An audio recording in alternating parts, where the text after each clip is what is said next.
Prime Minister Narendra Modi's scathing attack on the Congress manifesto has triggered an all-out political fight. Addressing a poll rally in Rajasthan's Banswara, PM Modi said that the Congress manifesto promises to redistribute the country's wealth to people who have many kids, a reference that AIMIM chief Asaduddin Owaisi said that was for Muslims. PM Modi also referred to former Prime Minister Manmohan Singh's remarks about minorities having the first right over resources, saying that the Congress, which even snatches Mangal Sutras from women and would give it to those having many children.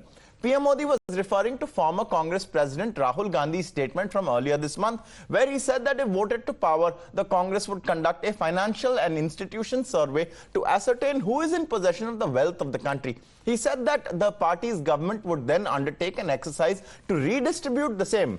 PM Modi's remarks have left the Congress and its India bloc allies fuming. But let's first listen to what the Prime Minister had said. Congress ने अपने manifesto में जो कहा है वो चिंताजनक है, गंभीर है। उन्होंने कहा है कि अगर कांग्रेस की सरकार बनेगी तो हर एक की प्रॉपर्टी का सर्वे किया जाएगा।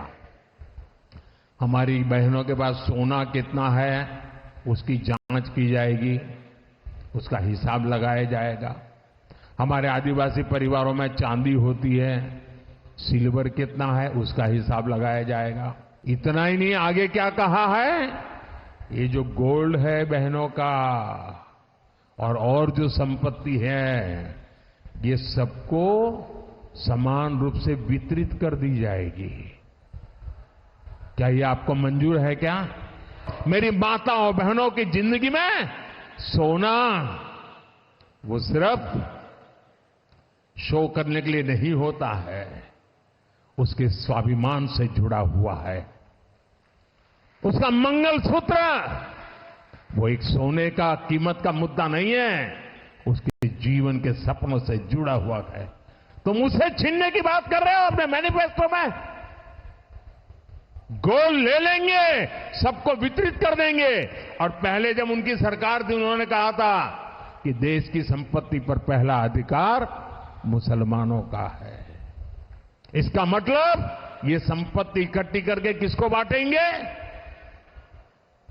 जिनके ज्यादा बच्चे हैं उनको बांटेंगे। Now, the Congress party hit back at PM Modi, saying that after facing disappointment in the first phase of the Lok Sabha polls, the PM has now resorted to lies and hate speech to divert people from the real issues. Attacking the Prime Minister, Congress President Mallikarjun Kharge said that in the history of India, no Prime Minister has lowered the dignity of his post as much as PM Modi.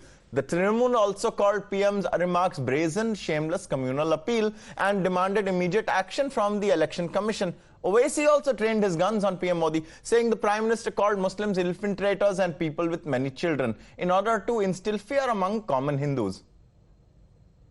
देश के प्रधानमंत्री ने आज फिर झूठ बोला। एक चुनाव जीतने के लिए आप झूठ पे झूठ परोसते चले जाओगे जनता को। चलिए, आपकी गारंटियां झूठी, आपके जुमले झूठे, आपके वादे झूठे। अब देश को हिंदू मुसलमान के नाम पर आप झूठ परोस कर बांट रहे हैं। कांग्रेस के मैनिफेस्टो में कहीं भी, मैं ये चुनौती करता हूं प्रधानमंत्री को, कहीं मुसलमान या हिंदू कोई इस तरह का शब्द हो तो हमें बताएं और ये चुनौती स्वीकार करें, नहीं तो झूठ बोलना बंद करें। कांग्रेस के मैनिफेस्टो में न्याय की बात की है। न्याय नौजवानों के साथ, न्याय महिलाओं के साथ, न्याय आदिवासियों के साथ, न्याय श्रमिकों के साथ। उसमें प्रधानमंत्री को आपत्ति है।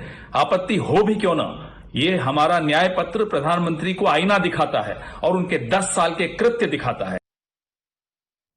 Meanwhile, the BJP responded to the Congress's counterattack, asking, does the Congress not trust in its own former Prime Minister's statement? BJP's Amit Malviya posted on social media platform X various statements of Manmohan Singh to claim that the former Prime Minister and Congress leader showed preference for the Muslims. It also included Manmohan Singh's remarks in 2006 when he had said that minorities, and particularly the Muslim minorities, have the first claim on resources.